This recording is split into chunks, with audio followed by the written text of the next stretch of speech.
Ayun po, tinatawag ko po si Pastor Rowell. Palakpakan po natin ang ating Okay, Minister. So, marami po ako nakikita. Kaya minsan hindi ko alam kung sasabihin ko, hindi. Alam ko ngayon yung role ng pastor nagmamasid lang. At hindi, sabi ko, nagmamasid, hindi mo sabihin nagmamasid. Tinitingnan ko kung saan ang kaya ninyo, kung ano pwede ninyo gawin. Hindi ko kayo pwedeng hilahin sa alam kung hindi nyo kaya. At ang isang bagay dito ay yung kapag meron kayong gusto, huwag mo kayo tirang-tira. Nagpapaalam muna kayo. Ano, may illegal kayo, baka matulog kayo sa Saul. At saka kay Pasambel, ano, delikado po yan. So,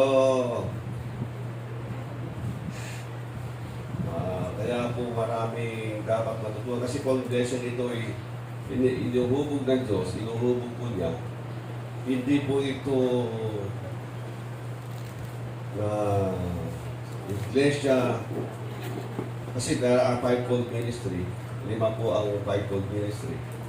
Ang talaga po pinakamataas na office na binigay ng Diyos sa iglesia nito ay yung apostolic.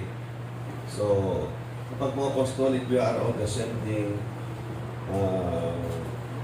Para po, we are the sender po tayo. We don't send people that are not equipped.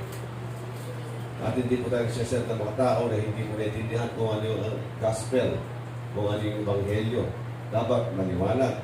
At hindi nila alam kung ano yung pag-asa. Meron po tayong hinihintay kung ano yung mga pangunawa sa Bible. Paano po natin unawain. So, madugo po kung talaga tutuusin. Kaya nga po, hirap ang iba kapag teaching na o kaya equipping na, medyo kasi mahilig tayo kasi nag-aral tayo sa school o eskwelahan, ano ba eskwelahan, what I mean, doon na eskwelahan mo ordinary o kaya eskwelahan ng mga Prophet Bible School. Karamihan kasi mga technical ang paraan. Yung para ba kung baga sa nagtuturo, ano yung 1, 2, 3, 4 mga puntos na sinuturo, pero hindi po na-internalize kung bakit ganoon. Kasi mahalaga yung na-internalize mo kung bakit. Maging bahagi ito ng iyong espiritu, kahit parang nasa dugo mo na, kahit anong pasok ng tanong, anong pasok ng sitwasyon, kaya nakakapag-analyze kang mabuti, naiintindihan mo, kaya mong ipaliwanag. Kasi po, kapag hindi po naka-internalize yan, hindi ka makapagturo basta-basta wala kang hawak-hawak. Kailangan mo munang humawak. Pero kung kapag naiintindihan mo, na-internalize mo kung bakit, at bakit gano'n ang Panginoon, naiintindihan mo, so kahit wala kang makasasyang bigla ang tawag, nakakapag-pop ka, nakakapag-adjust ka, at maliwanag pa rin ang sasabihin mo. At ito po yung ating pinagsisikapang matutuhan. At ang mga lalabas, tayo po'y ginabayan ng Lord. Kasi kahit po pastor ka, hindi ka pwede mag-isip pagkatapos gano'n mo nang gawin, pinapakinggan mo rin sa Lord. Kung ano yung direction nila sa'yo. Hindi ka basta pwede galaw ng galaw. So, kailangan po natin para ba naghihintayan. Meron po mga dapat natin, mga member, hinihintay nila si pastor kung ano pwede gawin. Si pastor naman, tinatanong din ng Lord kung saan sa pwede gumalaw, ano pwede nila gawin. At ito po'y dadalog niya sa iglesia. So, ganun po talaga ang panuntunan, ganun po talaga yung pamamaraan. Kung dapat po maintindihan po natin yung sequence at respect sa office na binigay ng Panginoon. Sabi nga po, ang mga anak ng Diyos sa iglesia ay pantay-pantay lang sa harapan ng Diyos, pero binigyan tayo ng kanya-kanyang office. Respetuhin natin na kakaiba yung office. It gives us additional honor, privileges na binibigay ni Lord kung saan ka may lalagay. So, kumbaga sa sundalo, Mag-ama, parehong sundalo. Ang isa, kernel, ang isa, kapitan. Tatay yung kapitan. Kernel yung anak. Sumasaludo pa rin yung anak ay tatay. Bilang sundalo, bilang sundalo. Sa kanilang trabaho, as military. Pero pagdating sa bahay, nagmamano si anak sa tatay. Diba? May kanya-kanya po. So, ganoon din po sa iglesia. Ano man nung meron. Marami po kasing pamamaraan ng Diyos. Kumisan, hindi natin inuunawa kung bakit. Sinasabi natin ng Diyos ang naglagay ng mga tao, nagbigay ng mga member, nagbigay ng pastor, tapos nakakakita tayo ng mga problema. Alam po ba niyo, bahagi po yan ng disenyo ng Diyos. Dapat marunong kang mag-ibagay, balansihin ang sitwasyon, ang iyong lugar. Hindi porke meron kang nakita, o kontra ka na para bang kung ano man. So, learning process po yan. Sabi ko nga, bakit nagbigay ng Diyos na matalino at nagbigay ng Diyos na hindi matalino, pastor? Binabagay po yan sa member. Hindi po dahil, hindi dahil, ito po ang ibig ko sabihin. Nagbibigay ng matalino ang pastor dahil kulang sa katalinuhan ng mga member. Nagbibigay ng bobo ang Panginoon na sabihin natin bobo, magamat hindi naman kung patamay sa bobo, kulang sa kaalaman ang Panginoon sa kanyang pastor kasi matatalino itong mga member para matuto sila magbaba at tulungan si pastor. Magkaroon sila ng bahagi sa gawain ng Diyos. Hindi para alpustahin, questionin si pastor, hindi sa marunong, dapat tanggalin. Si pastor naglagay, bakit sino kayo magkakagal? Ano po? So marami pong dahilan ng Panginoon. Maliban lamang kapag may ginagawa ng mali yung pinag-uusapan, according to the Word of God pa rin ang gagabay sa atin. Sabi nga minsan, may nakita kang problema, o nakita mo pala, o di tulungan mo, ayusin mo. Hindi para ipag-tistis at para bang pagmamaliit doon sa isa. Hindi po ganoon dapat. Pagdating po sa gawain ng Panginoon, sabi nga po tayo dapat nagkakaisa, nagkagabayan, nagtutulungan. Kayaan po ninyo ang Diyos na magtulog sa atin. Kasi kung isa tinutulog niya, hindi naman puro intellectual eh. Yung ating po mga spirito, tinuturuan din ng Diyos sa paano magpakumbaba. Mag-submit, gumawa. Minsan, may pinapakita sa Lord para dati wala kang ginagawa ngayon, sabi ni Lord, no, nakita mo, gumawa ka ngayon, magtrabaho ka. Amen. Marami pong dahilan kung bakit kayo pinagpapala ni Lord ng financial para kapag may nakita kayong problema, makatulong naman kayo. Amen.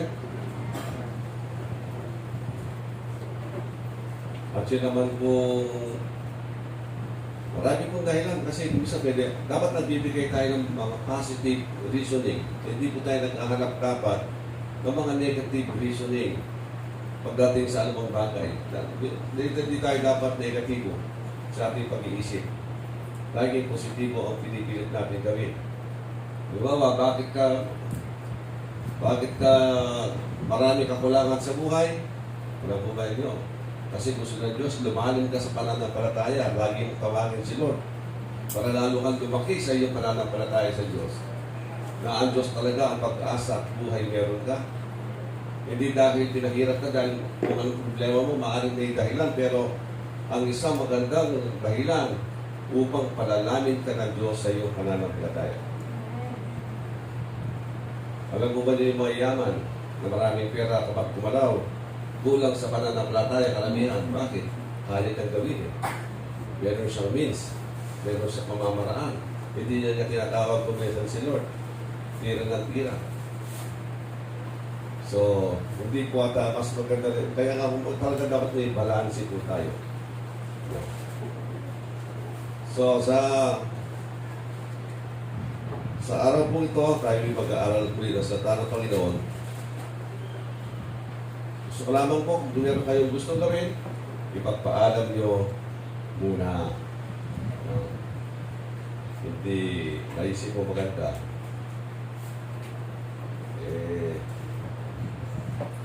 po bang, kumbaga sa pamilya, yung tatay, hindi ka anong marunong, marami alam gawin yung anak, gusto ng anak siya na maging tatay. Hindi ko pwede. No? Hindi ko pwede yung gano'n. Tulungan mo si tatay. Okay. So, ngayon po, babasahin ko natin dito sa Hosea, chapter 4.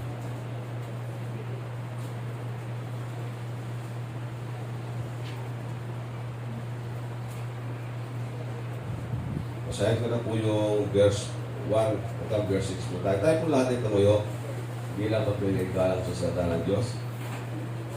Sabi po niya, tingin ninyo mga taga-Israel ang pahayag ni Yahweh, sapagkat may bintang siya laban sa inyo. Sa lupa ito ay walang katapatan, walang pagmamahalan at walang pagkilala sa Diyos. Sa halip ay laganap ang pagtutungayaw at pagsisinungaling, pagpatay, pagnanakaw at pangangalunya. Nilalabag nila ang lahat ng batas at sunod-sunod ang mga pamamaslang. Kaya't nagdadalamhati ang lupain, nalulumbay ang lahat ng naninirahan dito. Halos malipol ang mga hayop sa parang, ang mga ibon sa papawirin, at ang mga isda sa dagat. Ngayon may huwag magbintang ang sinuman, at huwag usikin ang iba, sapagkat ang inanakit ko'y laban sa inyo, mga pari. Araw at gabi lagi kayong nabibiko, at ang propeta ay kasama ninyong bigo. Kaya't nilipulin ko ang Israel na inyong ina. Verse 6, nalipol ang aking bayan dahil sa kamangmangan, sapagkat itinakwil ninyo ang karunungan, itinakwil ko rin kayo bilang pari. At dahil pinalimutan ninyo ang kautosan ng inyong Diyos, halilimutan ko rin ang inyong mag-anak. Ulitin ko pong verse 6, nalipol ang aking bayan dahil sa kamangmangan, sapagkat itinakwil ninyo ang karunungan, itinakwil ko rin kayo bilang pari. At dahil pinalimutan ninyo ang kautusan ng inyong Diyos, kalilimutan ko rin ang inyong mga anak. Kunin po sa tanang Panginoon, tayo po yung manalangin. Kailan muli po sa oras po ito, aming po hiling, ang po yung kabayan sa aming po pag-aaral na inyong salita. Aking po dalangin, Panginoon, kayo po mangusap sa bawat isa sa amin, sa aming po mga puso at isipan, at aking po hiling na gamitin po ninyo ang lingkod na mahalaga yung kalooban sa oras ito. Maraming po salamat, Ama. Ito po aming dalangin sa pangalan po ng aming Panginoon Jesus. Ang lahat po yung magsabi na. Amen. Amen.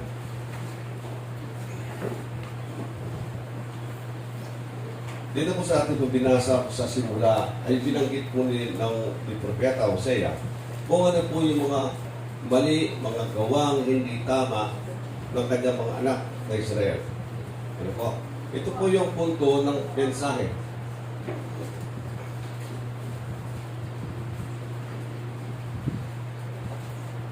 So dito po sa mga ginagawa po nila, ipinahayag po na puro kasamaan, ano po, mga hindi basta kasamaan pang ginagawa kung ano pong ginagawa nila.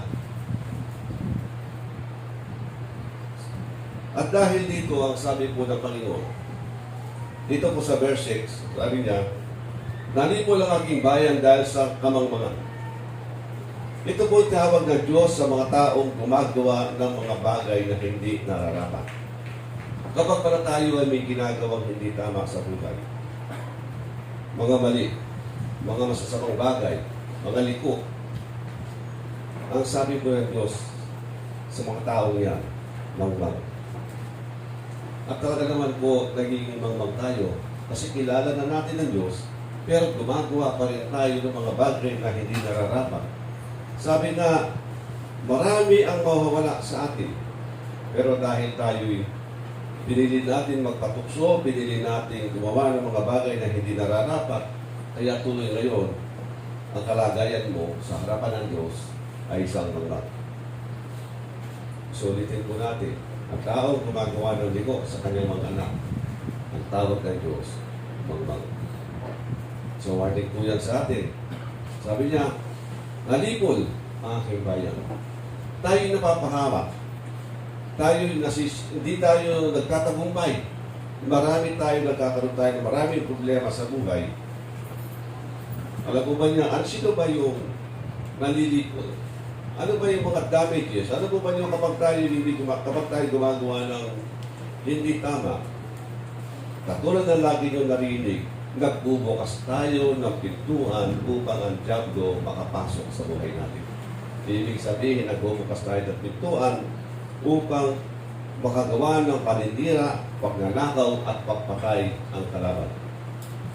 Dapat po maintindihan po natin kung ano karapatan ng diablo, paano siya nagkakaroon ng karapatan sa buhay ng isang mananampalataya. Wala po siyang pwedeng gawin sa atin. Maliban tayo mismo magbukas ng pintuan sa kanya. At ito po yung bagay-bagay na hindi natin nakikita sa buhay natin. Akala natin okay na. Kristyano naman ako. Maliwanag po ang salita ni Balaam nang siya po'y sabi na niya Haring Balak, sumpain mo ang Israel. Ano maliwanag ang sabi ni Balak, ni Balaam sa pusang propeta ng Diyos, pero isang masamang propeta nga lang. Ang sabi niya, hindi pwedeng sumpain o magkaroon ng masamang pangyayari pwedeng gawin sa Israel maliban makagawa ito ng isang kasalanan ayaw ng Diyos. Mga bagay na kinasusuklaman ng Diyos. Kaya nga po tayo kapag po tayo may ginagawang alam po ba niyo yung Diyos, meron naman po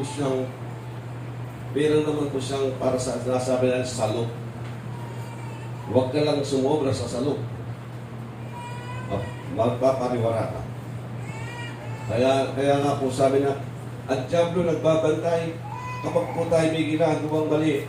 Alam niya kung saan siya pinapasok. Paano niya sisirain ng makabigay ng hindi maganda. Parang gusto niya mamalo. Alam po ba niyo, lumalabas, minsan ang diablo, tagapalo ng Kristiyano. Laging nag-aabang. Sino ba dito kaya yung pasaway? Tingnan ko nga. Sabi niya, nakikita ka niya kapag meron siyang nakitang hindi magandang ginagawa, sabi, Lord, akin ito ngayon. Tatawanan tayo. Nagkaroon siya ng karapatan na pumasok sa buhay natin para makapalagay. Makapinsala. So, kaya nga po sabi niya, ang aking bayan ay napapahama dahil sa kanilang kamangmangan. Tayo binigyan na ng protection ng Diyos. Protection na tayo ng Diyos. Nilukuban na tayo. Pero pilit natin tinatanggal ang paglukog ng Diyos kapag tayo'y gumagawa ng hindi nararapat.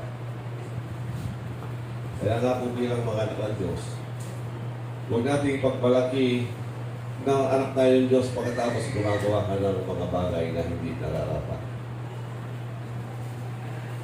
Masakit po yun sa Diyos. Sa tawagan mo siyang ama ko, tapos ibang ginagawa mo, iba pala yung ama mo. Sabi nga po ng Panginoon, tinatawag din yung ama ang Diyos, hindi naman. Ang ama ninyo, ang diablo. Dahil gusto niyo akong patayin. Ginagawa ninyo ang mga bagay na ginagawa ng inyong ama. Ang diablo. Kaya nga po, hindi ko alam. Kaya nga po, kung tinignan natin, tingnan niyo sa salita ng Panginoon, doon sa kanya sa binanggit, ang ama ninyo, ang diablo.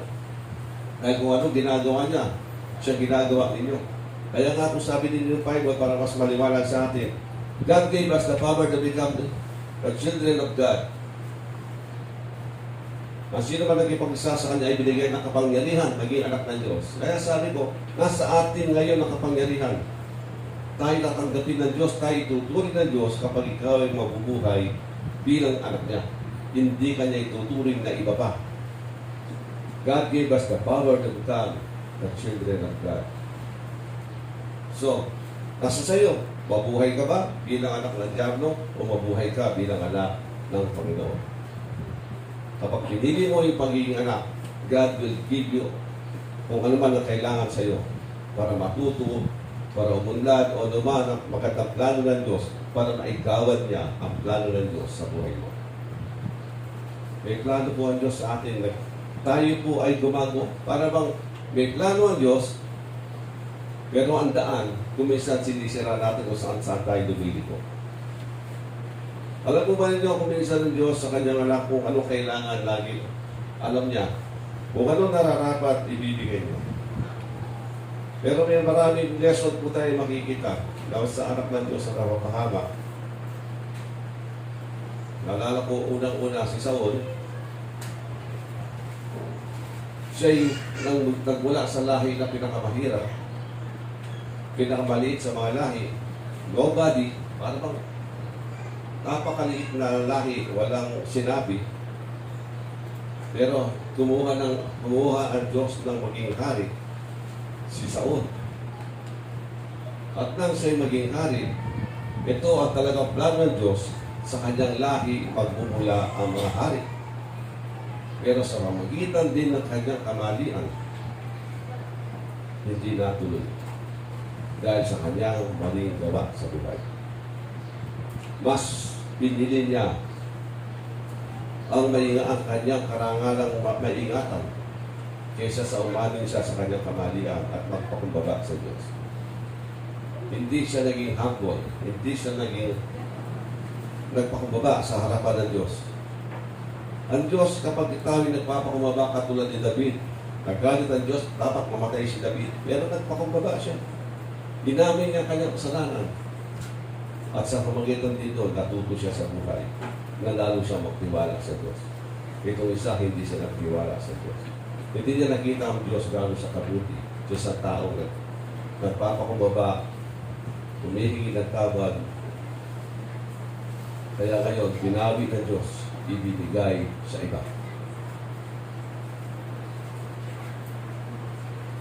Kung isa may plano na pala ang Diyos sa atin. Nalilipol tayo, napapahamak tayo. Kasi meron tayong dati kababa ng loob ni Saul. Biglang lumaki, biglang naging mataas.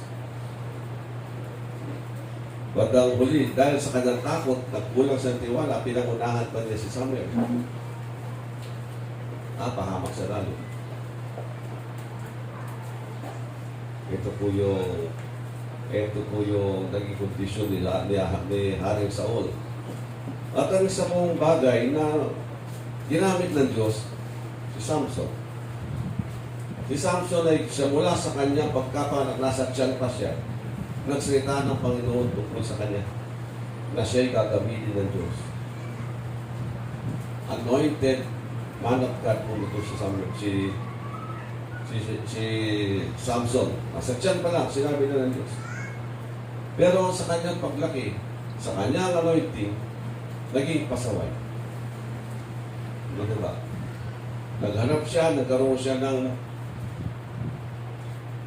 ano po si Samuel si Samson Kung baga sa salita natin yun, chick boy. Pero mali pa ang kanyang pag-chicks. Nagpunta pa siya sa mga hindi niya kalahi. At pumasok siya sa isang pintuan, parang nagbukas siya ng pintuan upang makapinsala sa kanyang kalaban. Dan inalam lang pala nila kung ano pinagmumulan ng kanyang anointing. Kung bakit siya malakas. Hindi siya magabi. Ang sikreto ang buhok. May power ba yung buhok? Wala naman po power ang buhok Pero doon ang tanda. Ito ang sign kung ikaw ay tumulupad sa utos ng Diyos at kung ikaw ay naging pasaway sa Diyos. Kasi ang utos sa kanya hindi sa pagpapakuti. Pero bakit nagupitan? Sino nang gupit? Ang babaeng kinagumalingan niya na hindi naman niya kalahi. Nasira ang anointing for a moment. At least yung anointing napipigilan pala kapag may mali kang ginagawa. Ako mas gusto ko na yung anointing nawawala kapag meron kang ginagawang mali. Kasi kapag hindi nawala yan, naging gift siya. Gumagawa ka ng mali, nandyan pa yung yung gift. Akala mo tama ka pa. Lalala ka. Magiging masahol ka pa sa dati. So, para sa akin isang blessing sa kanya. Nawala ang lakas niya, nahuli siya, kinulong siya, binulag siya. Ito yung mga tao dumanas ng hindi maganda dahil sa kanilang pagiging pasaway. Dahil nakapasok ang kalaban. Kung hindi po ito naging pasaway si Samuel, si Samson, Hindi po niya maranasan sigurado ito. Pero dahil siya naging pasaway, dumanas siya ng mga palo sa buhay. Kahirapang hindi niya kailanman nanaisin, ikulong at bulagin. Sino bang gusto mabulag at makakulong? Anong klaseng damdamin meron ka? Pero alam ko ba nyo, inaalaw din ni Lord. Alam niya kasi karakter ng bawat isa. Kung ano kailangan mo, ibibigay ni Lord. Kailangan mo pala makulong, kailangan mo pala bulagin, para magpakumbaba ka sa Diyos. Kasi nung una pasaway, hindi siya maawat. Hindi maawat si Samson eh. Sa kanyang ginagawa, sino bang ayaw paawat dito? Sa kanyang ginagawa, mali. Umalis ko kayo. Baka matulad din kayo kay Samson. Ano? Mahirap po yun. At least. So, nakulong siya. Matagal. Bulag siya, pinagtatawanan siya. Ginagawa siyang laruan. Si Samson. Katatawanan ang ginawa sa kanya.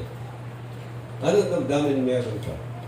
Alam po ba niyo, ang aking nakikita sa kanya, doon siya natauhan at nagsisi sa kanya ginawa. Doon niya isinukong buo ang sarili niya at doon siya humingi ng habag at biyaya sa Diyos. Nang humaba ng kanyang buhok, hindi nila napansin. Ng kalaban, hindi nila akalain babalik pa ang lakas. Dahil sa paghaba ng buhok, sa pagluto ng panahon, niluto siya ng panahon kung saan siya nakapagmuni-muni, kung anong ginawa niya ng mali. Nagsisi siya sa Diyos, automatic po yan. At siya, katulad sinabi ko yan, at humingi siya ng habag sa Diyos, ang sabi niya, Lord, ibigay muli sa akin ang kalakasan. Ibigay mo muli sa akin. Dahil kalaban ng Diyos ang mga Palestino. Sabi niya, upang magawa niya sa huling sandali ng kanyang buhay, magawa niya ang isang dakilang bagay para sa Diyos, kapalit ng kanyang buhay. Kaya nga po nang siya, sabi niya sa bata, dalhin mo nga ako doon sa poste, yung pangunahing poste. Kung ano yung kung saan nakakarga lahat yung building. Doon mo ako dalhin. Tingnan nyo yung imagine ninyo. Gaano kabigat, gaano kalakas ang merong si Samson doon sa poste na kanyang itutulak para gibain. Building ko yan. Marami pong tao nakalaman niya. Paano mo ito itutumba? Pero alam mo ba niya sa Diyos walang imposible. Sa huling sandali, hiningi niya, ako naniniwala, humingi siya ng tawad, nagsisi, nagpakumbaba sa Diyos. Sa kanyang mga ginawa, nagsisi siya, at humingi siya ng ultimo remedyo, last pagkakataon, last opportunity. Nabigyan siya ng muling lakas, at tumawag siya sa poste. At sa tulong ng Diyos, itinulak niya ang poste sa pagitan ng dalawang poste, siya'y tumayo. At ito'y nagiba sa kapangyarihan ng Diyos. Namatay si Samson, pero maraming namatay, higit pa sa napatay niyang mga nauna sa labanan. Mas maraming namatay sa panahon ng mga Palestino na kalaban ng Diyos. At siya'y kasamang namatay ng mga Palestino. Hindi na niya ininda ang buhay niya. Ipinagkaloob niya sa Diyos. Lord, para sa huling pagkakataon, ibigay mo sa akin ng kapangyarihan muli. Ng kapangyarihan mo sa buhay ko para magawa ko ang isang dakilang bagay para sa iyo. For God's glory. Alam mo ba yung napakabuti ko ng Diyos? Gumawa ka ng kapalpakan. Pero pumasok ang consequence na hindi maganda. Napinsalaan siya. Napahamak siya. Pero mahabagin pa rin ang Diyos. Ang kilos ng Diyos kasi talagang tinawag siya. Alam mo ba niya ito yung nakikita ko sa Diyos? Sabi mo, alam ng Diyos kung anong kakayanan mo. Alam niya kung anong limitasyon mo. Pero gagawa siya. Kung ikaw ay may willingness, kung ikaw ay may puso talaga magpagbaba at magpagamit sa Diyos, dadalhin ka niya ron upang ikaw ay makapagbigay karangalan sa Diyos. Amen. po natin. Ito ang kabuti ang Diyos. Kung ano man ang weakness mo, pero meron kang desisyon o kaya alam niya kung anong gagawin mo sa dulo kapag ibinadaan niya sa iyo ang isang bagay na magtuturo sa iyo ng pagpapakumbaba, tinanggap mo, nagpakumbaba ka at nanalangin ka sa Diyos sa kanyang kahabagan sa buhay mo, mangyayari. Kaya nga po, katulad yung kung si Jabez nga po ba yung lagi natin sinasabi, isang pangalang sinumpa, nanalangin sa Diyos, binigay ng Diyos. Kasi nakatingin siya sa kabutihan, kahabagan ng Diyos sa buhay ko. Sa ating po mga buhay, kuminsan di natin kuminsan wag natin pangunahan ng Diyos sa buhay natin. Kaya po natin gumawa ang Diyos na maganda sa buhay natin. Hindi lang naman ikaw ang nakataya dito. Tayo ngayon nagsisilbing, kumbaga sa bowling, tayo yung kingpin. Yung mga lahi natin kasunod, tayo magdadala. Kasi kung ano magiging performance mo, kasama sila sa blessing. At kung ikaw ay pumalpak, kasama sila sa kapalpakan. Kaya nga po, hindi mahalaga kung anong tatanggapin mo sa buhay mo. Katulad ni Samuel, sabihin na po natin, ay si Samson, bagamat siya nagkaroon ng problema, pero sa bandang huli, nagtagumpay siya. Ito ang bibigay blessing sa kanyang pamilya. So tayo rin po, gusto ba niya ng blessing sa ating mga pamilya? So mag-ayos tayo ng ating mga sarili. At huwag na po natin pasukan ng isang bagay na hindi maganda o saan pwede pumasok ang kalaban upang manira sa atin. Kasi kapag ang pamilya mo, ikaw gumawa ng hindi tama, tatamaan ko pamilya. Automatic po yan. Kaya nag-iingat tayo dapat isa. Naggagabayan ng bawat isa dapat. Pero huwag tayo masira ng loob. Mahabagin pa rin at mabuti ang Panginoon. Lahat tayo dadanas maaari. Alam niya yung weakness natin. Pero ang mahalaga sa Diyos, inihintay niya ang iyong pagbabalik, ang iyong pag-aayos na may pagpapakumbaba. Huwag natin usgahan, huwag natin atulan. Kasi meron na rin ako nakikita. Masan noon, isang pastor na nagka-problema, hindi po namin sa Manila, pinili niya yung maling gawa, pero hindi cannot judge, pero sinabi po namin sa kanya, kapag nagpatuloy ka dyan, ito yung magiging kondisyon natin o kalagayan natin, hindi ka namin pwede tawagin kapatid o pastor sa labas, kahiya-hiya na tawagin ka namin kasama pastor. So, pinili niya yung mali. Pero after few years, para sa si Samson. Hindi ko lang kung ano yung mga consequence na talagat niya, pero nagbalik loob siya sa Diyos. At ngayon ginagamit siya ng Diyos sa kanyang ministry. Dadaan talaga tao. Alam niya kasi yung weaknesses natin, alam niya yung limitasyon natin.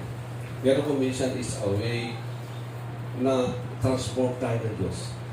Babasagin ka ng Diyos sa iyong kahinaan.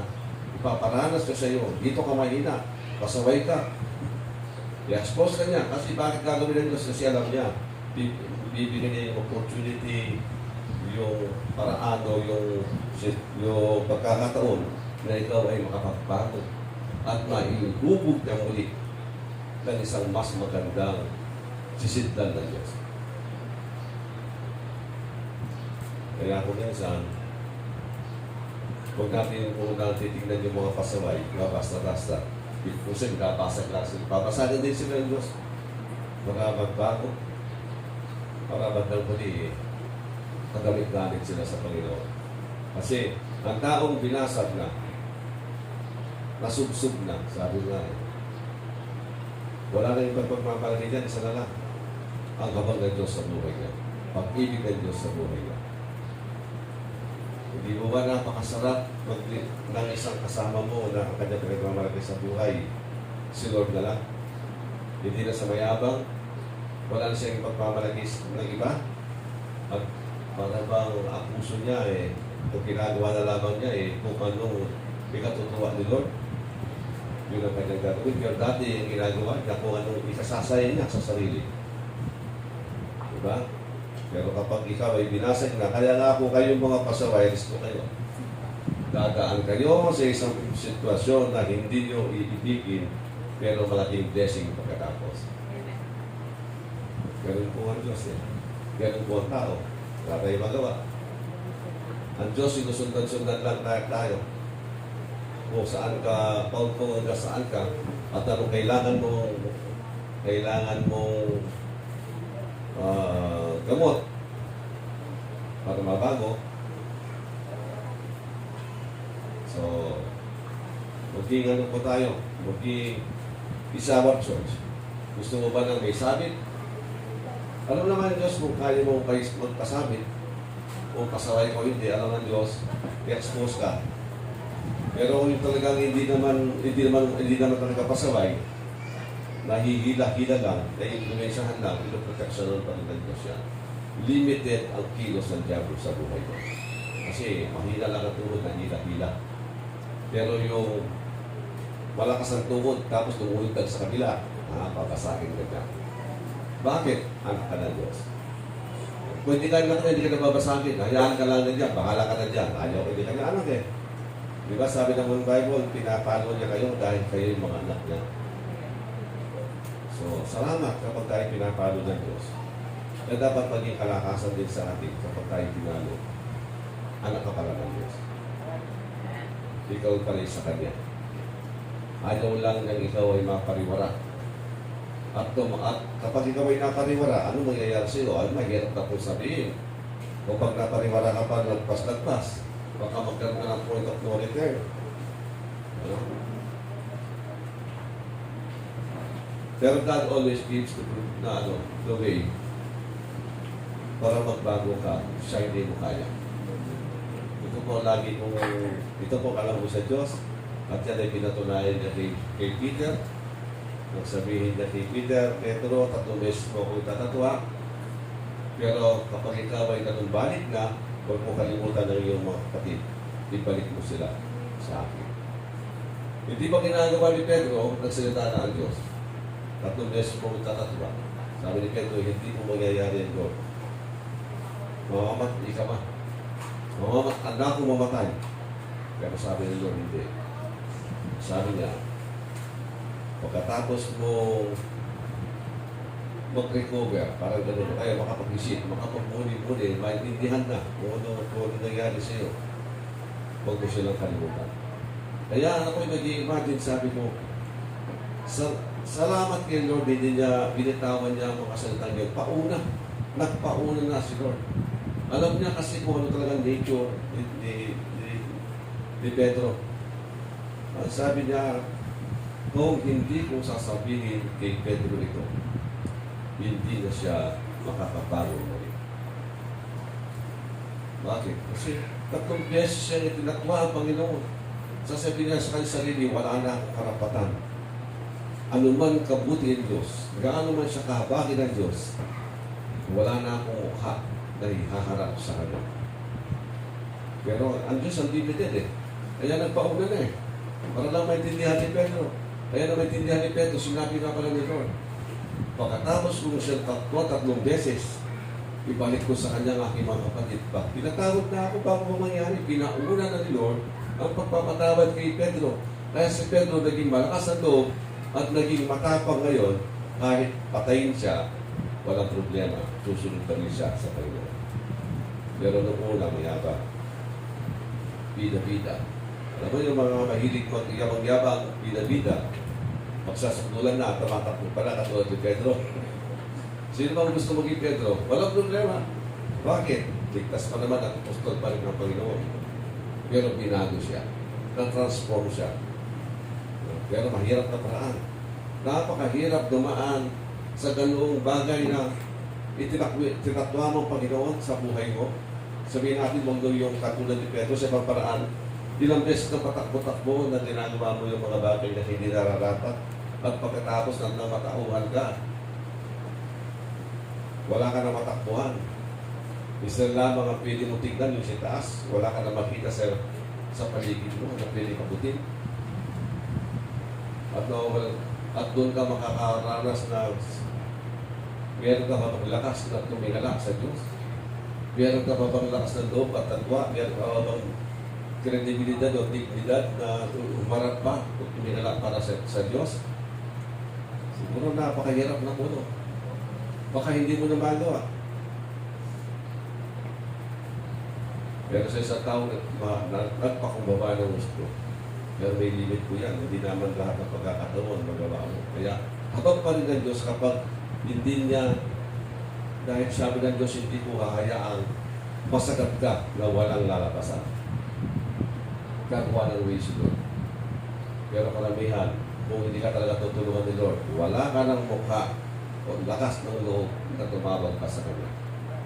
Pero dahil sa Kanyang pag-ibig sa atin, meron pa rin nakatago sa puso mo, natatawag ka sa Kanya.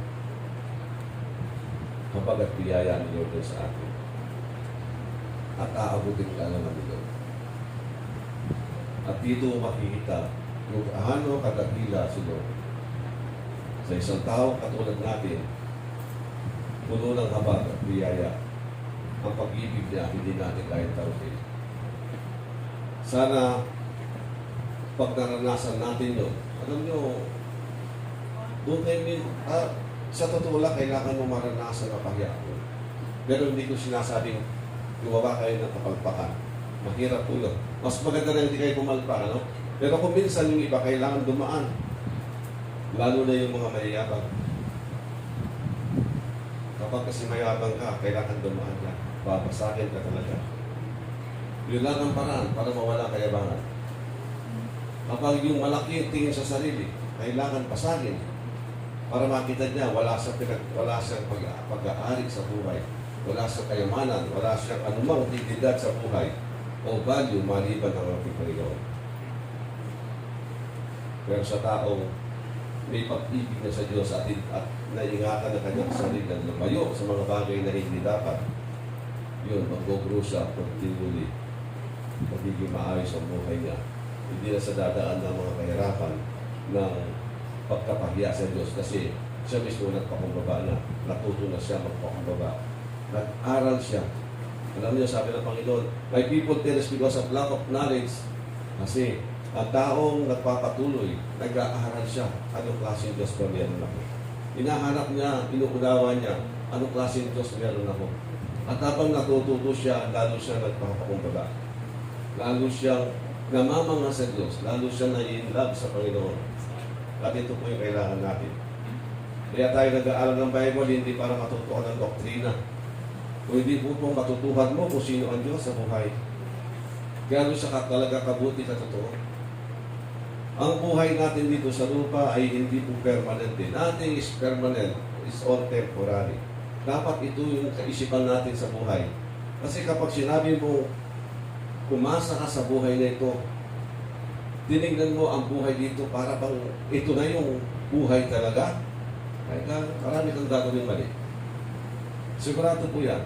Kapag nasa isip mo, nasa puso mo, ito talaga yung buhay, dapat.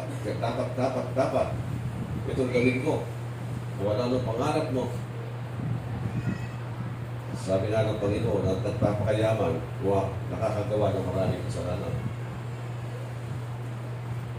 Dahil gusto lang ng imaman. Hindi pa rin gusto mong imaman para makatulong ibang usapan. Hindi pala para sa iyo, para sa iba. Para makikita kabit-gamit ka sa Diyos, para sa Diyos pala. O di, pagpapalain ka ninyo. Pero dahil gusto mo lang imaman, makabili ng kung ano, makapunta kung saan-saan, magawa yung gusto. Ang delikado ka sa kasalanan. Malapit ka sa paggawa ng kasalanan. Ang isang kasalanan, karamihan, sa taong madamot. Sino madamot ng Krisyano? Pag madamot ka, mahirap itawan ng pera.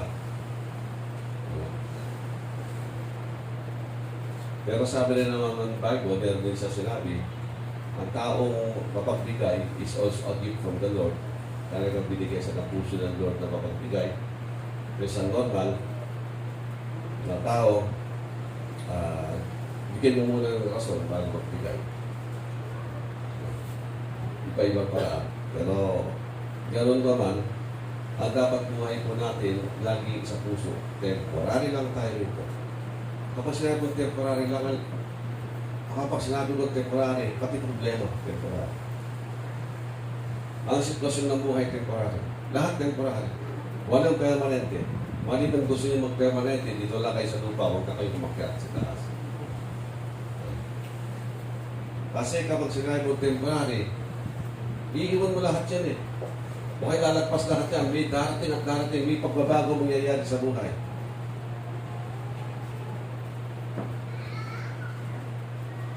Minsan nasa buwan na, naalala ko lang bigla. Dati mag-iitik ng ating kapatid. Naging, ang itik niya tao na, dati itik lang.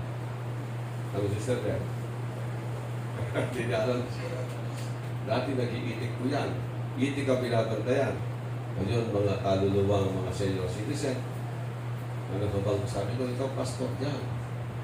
Nagsisilbi ng pastor sa kanila. Blessing ni Lord yan. Pagkakataon na binigay sa atin ni Lord yan. Nagkumawa para sa Kanya. Marami pong bagay. Kaya, kung noon siguro inisip ni kapatid, itik na lang ang aking buhay. Dito lang ako mamatay. Talagang doon na lang sa mamatay. Wala sa pag-asa hinihintay. Pero dapat pag-asa hindi nawawala sa buhay. Hindi lalampas pa rin niya. May pagbabagong mangyayari sa akin.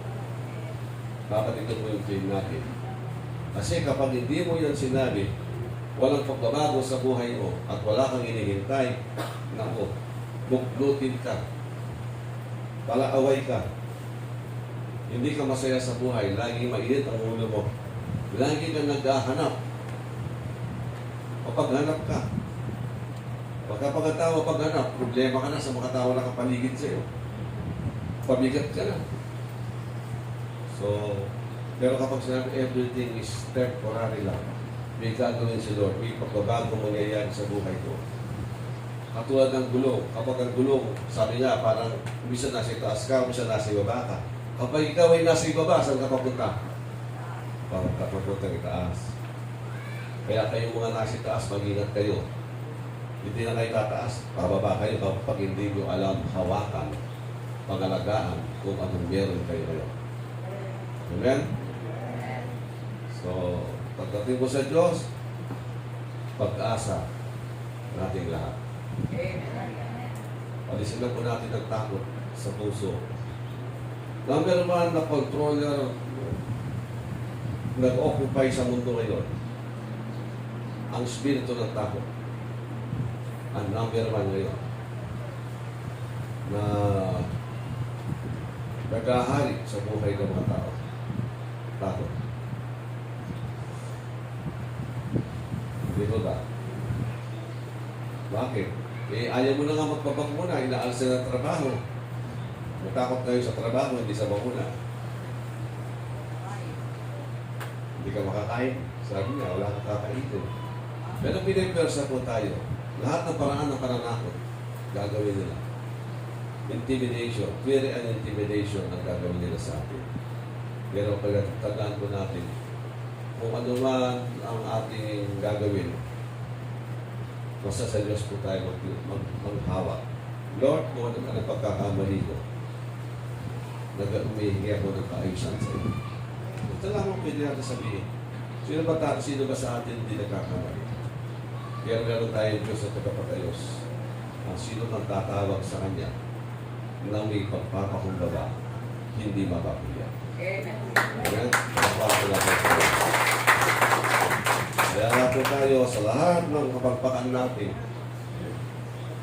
naging pasaway tayo. Tanggalin natin para sa may isara ang pintuan para sa diablo. Kasi tandaan po natin ang mensahe ngayon.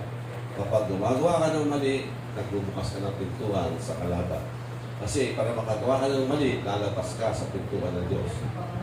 Sa loob ng Diyos, sa Kanyang aula, nandun ang kapayapaan, kaayusan. Para makagawa ka ng kamalian, lalabas ka dyan. Kung lumabas ka rin sa kamay ng Diyos, ang kalaban naghihintay lang sa labas. So, tandaan po natin, that's malaki na pong blessing. Tandaan, sabi nga, huwag tayong isip lagi ng negative, lagi positive. Huwag ba mahirap ang buhay? Ano pwede kong sabihin na positive para ako'y maging masaya? Wala bang sakit sa inyo? Maayos pa kayo na wala kayong sakit na cancer? Kung may cancer ka, takot ka na, siyempre.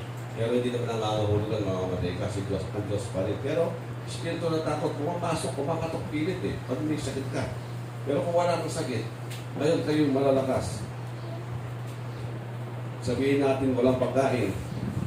Pero ang tanong lang sa inyo, para maging positibo, malakas ba kayo? Salamat kayo. Kung wala kayong pagkain, nakikain kayo. Pwede pa naman. May sakit, sino magpapagaling sa'yo? Ang hirap yan. Wala kang pambili ng gamot. Wala kang, o kaya wala kang ganang kumain. Kaya nga, pinagpala ang mga tao, unang-una, malusog ang pangangatawan. Amen? Kaya huwag kayong manghina. Salamat naman kay Lord, pinapalakas si Brother Ronnie.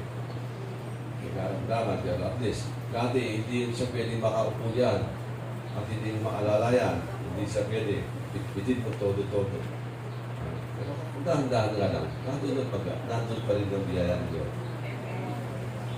So, marami na rin kung may sakit na rin nag-recover. It's a matter of time, sabi nga, basta continuous lang ang pananalangin sa Diyos.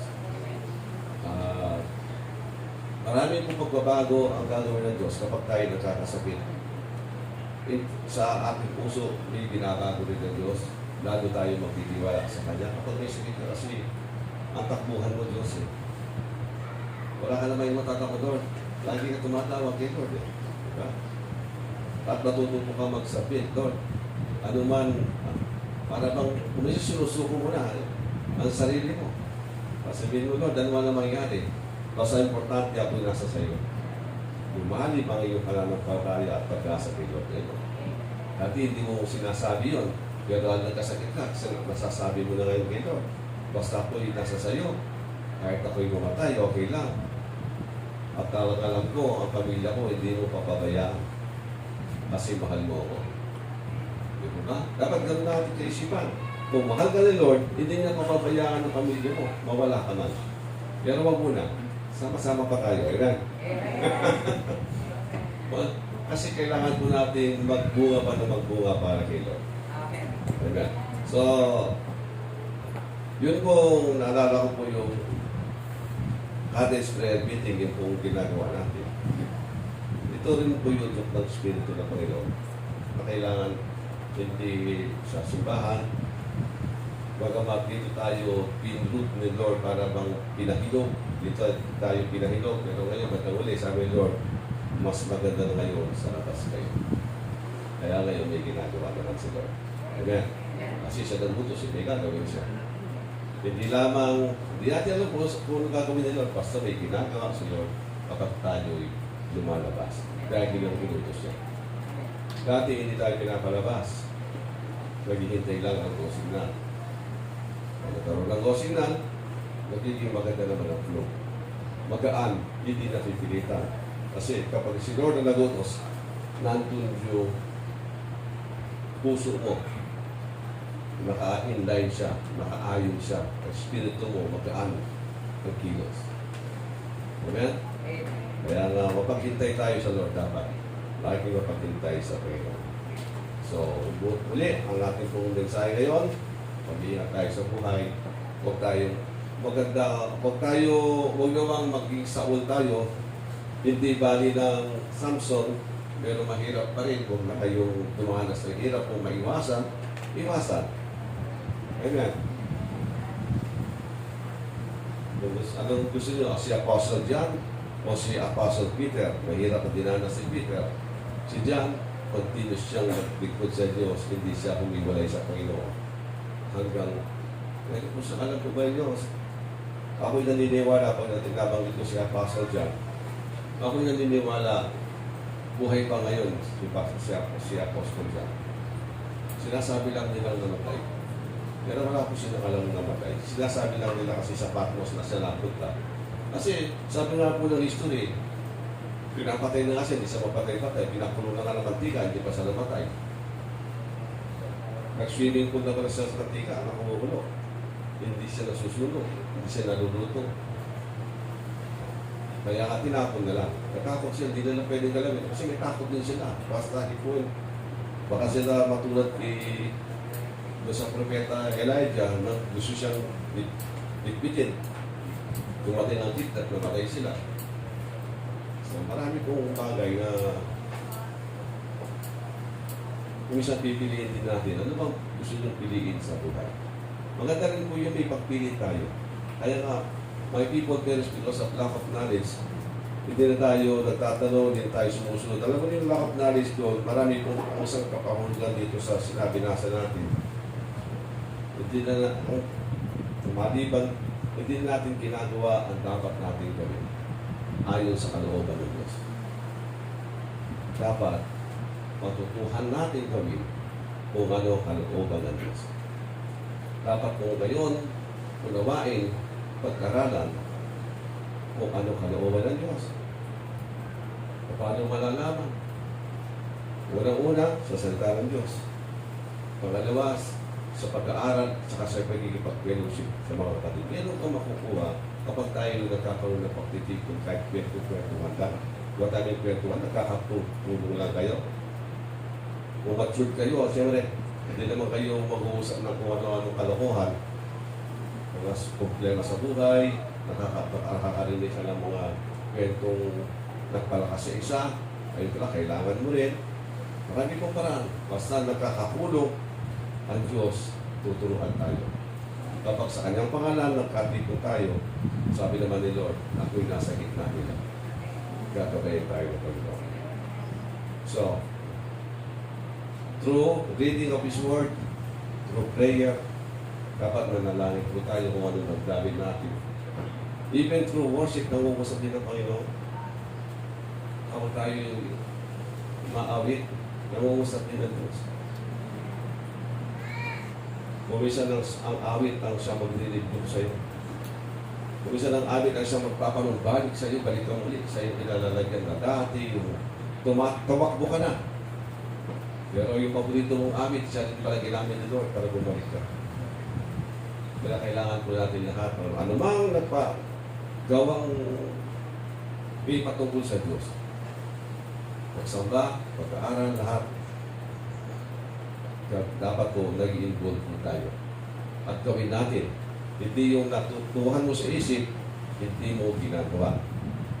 Ang mga Israelita, alam nila ang utos ng Diyos, pero iba ang kanilang ginagawa. So, kailangan natin i-practice. Gawin kung anong alam mo gusto niya, gawin mo lang. Amen? Para hindi po tayo mapariwara, hindi po tayo malihis. Kapag hindi mo ginagawa,